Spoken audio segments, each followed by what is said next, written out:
The National Archives of Australia is the federal agency that collects the records of Australian government organisations. The archives holds over 40 million records in every format, with over 1 million audio-visual materials, including films, film sound, video and audio tapes, and digital media. We preserve these audio-visual records to connect Australians with the nation's history, culture, identity, and our collective memory. I declare open the Olympic Games of Melbourne.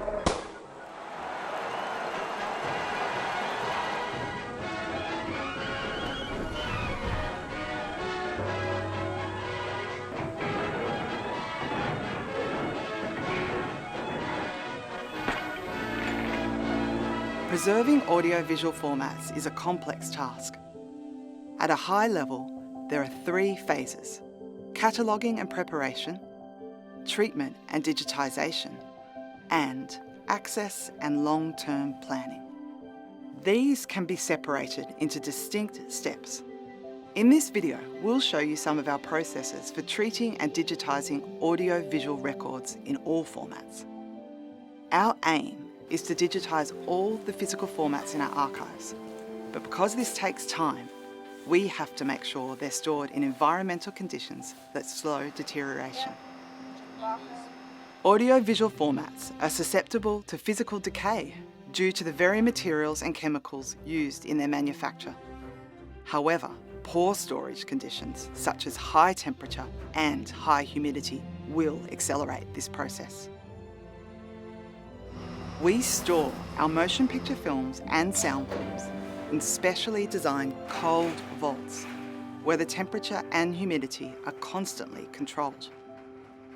Video and audio are stored in cool conditions.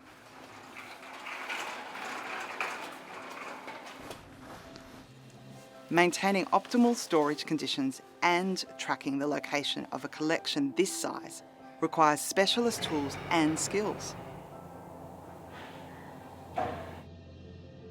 So let's meet some of the people who work with these audio-visual materials to find out how they conserve our physical items, convert them to digital files, and preserve them for the future. Cataloguing is entering the descriptive information about the record. So when items arrive here, we ensure that the catalogue record and that the descriptions are complete. So that's the titles and different versions, different dates associated with when they were recorded or broadcast, different copies of the items, and making sure that the relationships between the items that we have in the database are accurate and relate to the correct title information. So that's all the work that we do through the cataloguing process. That then informs our preservation work that we do. So our team catalogues metadata into an asset management system called MediaFlex for the sole purpose of it being retrievable, searchable in the system. And it helps to support for the future preservation work for the digitizers to know what we're digitizing, and for, once it's digitized, for it to be searchable in a database for the general public to view. Our asset management here at the National Archives is a MediaFlex product. It's a commercial off-the-shelf system. It performs a range of functions. It's our collection database, so it holds all the intellectual information regarding the items in our collection. It also manages the physical control of those items, so the location, and records any of the movements in and out of storage to vendors, to various other departments within the archives. And the other main role it does is it has a series of automated workflows that manage the digital collection. So that does everything from the ingest of files, movement to different storage systems, creating and validating checksums to ensure the integrity of the files, extracting metadata, and can also launch external workflows to do things like transcode to other formats or automated QC processes. We deal with film that comes in from a variety of government agencies, and a lot of it can be audiovisual material. And because of the storage conditions that the film might have been kept in before it gets to the National Archives, it can already be highly deteriorated. Until someone physically looks at it, we really don't know what we're in for. My job is to prepare the films for digitisation, which means taking an old film and getting it to a point where it's clean and smooth and will travel through the digitisation machine, the scanner, very easily. The idea is to handle the films as little as possible. Once I'm winding the film through, I can feel any little bump or scratch. We often come across films that have some sprocket damage. There can be adhesive residue that needs to be cleaned off or chinograph marks from the editing process. There's a lot of buckle and weave here. The film doesn't sit flat when it's held loosely between the two spools. So there's a twist and then there's this quite strong buckle here. And they need to be wound very tightly so that they run very smoothly through the machine. The majority of our collection here is acetate stock. As it starts to break down, it releases acetic acid, otherwise known as vinegar syndrome. As a film ages, if it's not stored correctly, the gas will be released. So I'd put in an AD strip, which is a pH reading, and leave it for 24 hours. When I reopen the can, if it's definitely a 2 to 3, then I would put it in the fume hood and off gas for a period of 2 to 3 days before I work on it. Preservation can be done on the physical item to a certain extent, but the very best way of preserving it for us is to digitise it and to try and create an accurate copy of that record. When I get it, I put it on what I deem to be the best scanner for that particular film item. The laser graphics itself is capable of running 8mm, 16mm and 35mm and all the sound formats. So it's a very versatile machine and it scans at 5.1K, which is very high resolution. The machine will then scan each frame individually and create a separate file for every single frame containing all of the colour information as well as the frame area and the surrounding area. So if there's soundtrack, it will store that as well. All of that information is being kept on our main storage unit and then everything is being archived from that point. We use DPX as our master format. We end up with master files, duplication files and access files, and the laser graphics will make those files at the same time so that the film only needs to be run once. Every item in our collection is barcoded, and the barcodes are also important for our MediaFlex system. We have over 70,000 film sound components in the National Archives collection.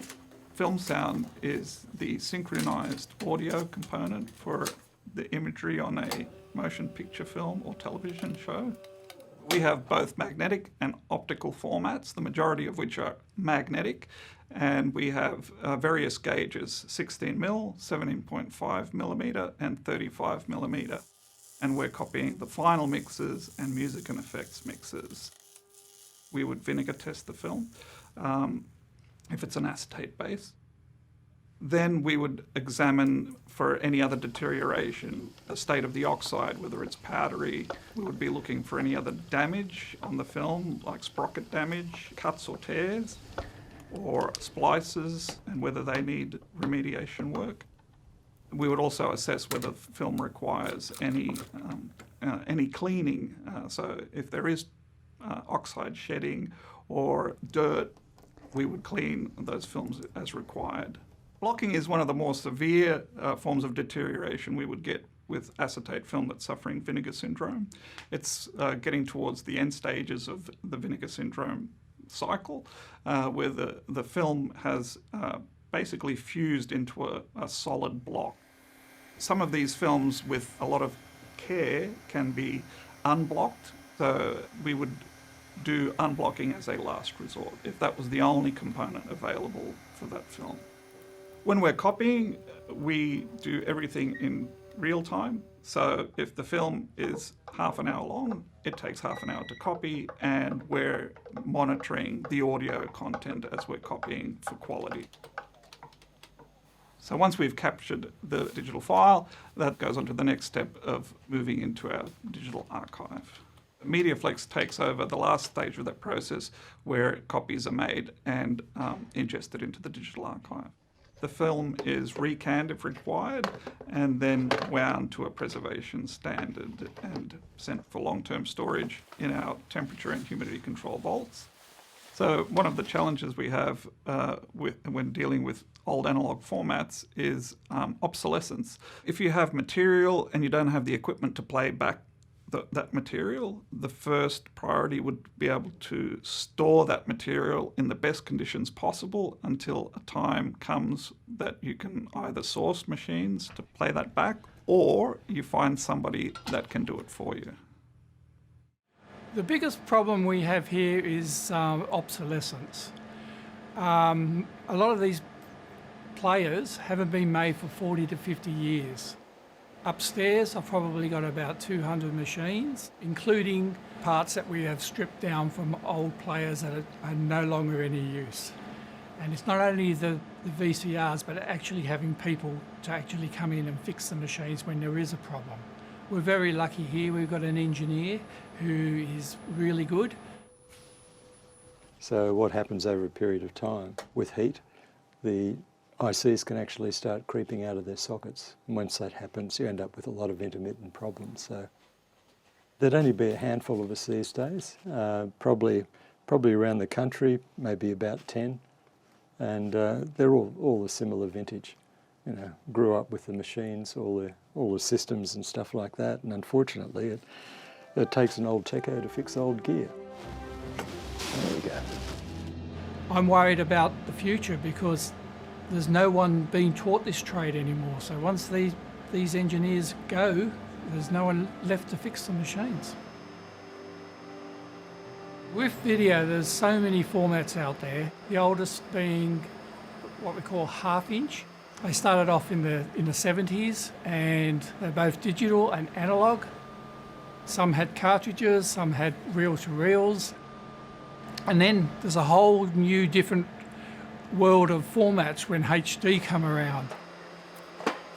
So the first thing I do is check every title, make sure that it's a tape that actually does need to be copied. One of the most important parts of preparation before copying a tape is the cleaning. The cleaning machines we have here work by running the tape across a cleaning material, and another benefit of cleaning the tapes this way is that they repack the tape so that the tapes are ready to put in the machine and record. But one of the biggest problems we have here is hydrolysis. Hydrolysis is where the tape absorbs moisture from the atmosphere and it causes the tape to become sticky.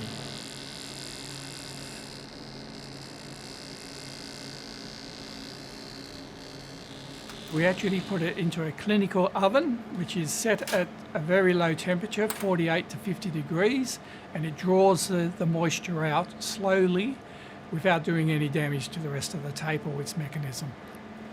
With older players, before recording a tape, we actually perform a hang clean on the heads and some of the rollers and components of the machine. This is because tapes are old and the cleaners don't get everything, and it's a good way of making sure we get the best quality picture. When we're ready to transfer, there's a number of things we do for different formats. For some formats we have to set the tracking, which is the actual heads on the tape, make sure it's in the centre. Others we set the luminance, which is the brightness of the tape, and also the volumes. It's not our job to enhance a tape. Is to get it how it looked when it was originally made. Whilst digitising the tapes, we monitor the tapes for any damage. We're looking for things like dropouts, creases, or any video or audio disturbances. We enter this information into our database. Also, in some cases, we're the only people to ever actually see the tape, so we do take note of what the content is so that we can record it in a synopsis.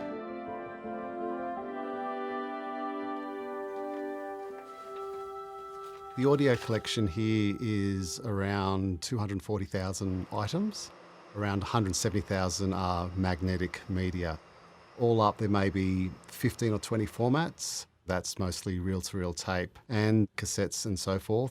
They're the most problematic ones because they suffer from degradation. They can get sticky. They don't play properly.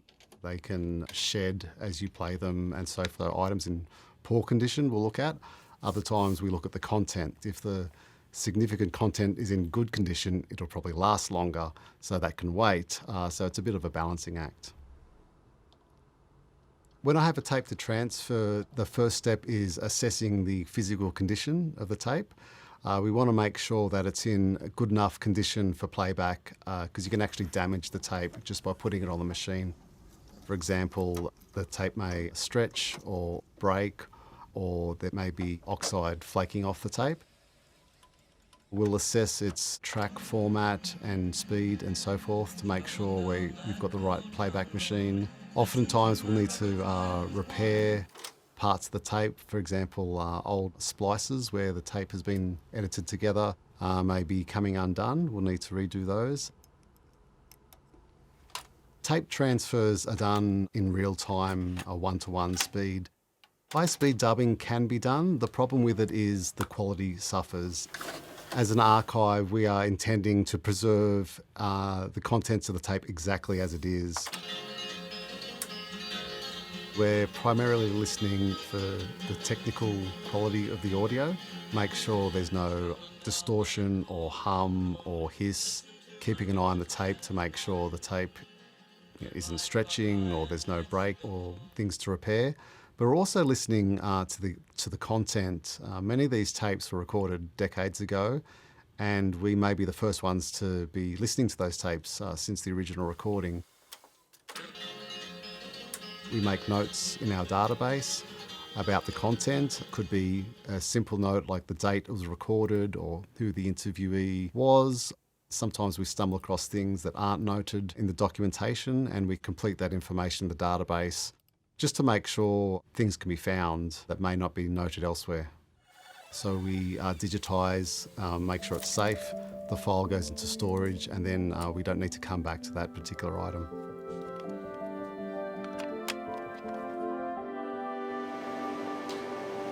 With the digital collection, one of the main features of MediaFlex is it manages all of that digital content. So it moves files throughout our storage systems. We have an object store system here in the Sydney office, which is also replicated in our Canberra office. We also make 2 copies of every file on LTO tape here in the Sydney office. Those LTO tapes come out and get stored in separate locations. Keeping multiple copies in different geographic locations and also on different technologies is part of our disaster recovery planning. Once you've created the digital content, the process doesn't stop there. Digital preservation is an ongoing process. You need to maintain the integrity of this collection and often migrate it to new formats and new storage systems as time goes on and technologies evolve. We've only been able to show you a small part of what we do at the National Archives of Australia. Not all of our work is done here. We also outsource some of our work to approved companies so we can increase the amount we're able to do every year. Our aim is to make our collection accessible to the public so that these audiovisual treasures, the raw material of our history, will be available to Australia and the world in the future. The images, sounds and stories of the past will play a vital part in telling the stories of tomorrow.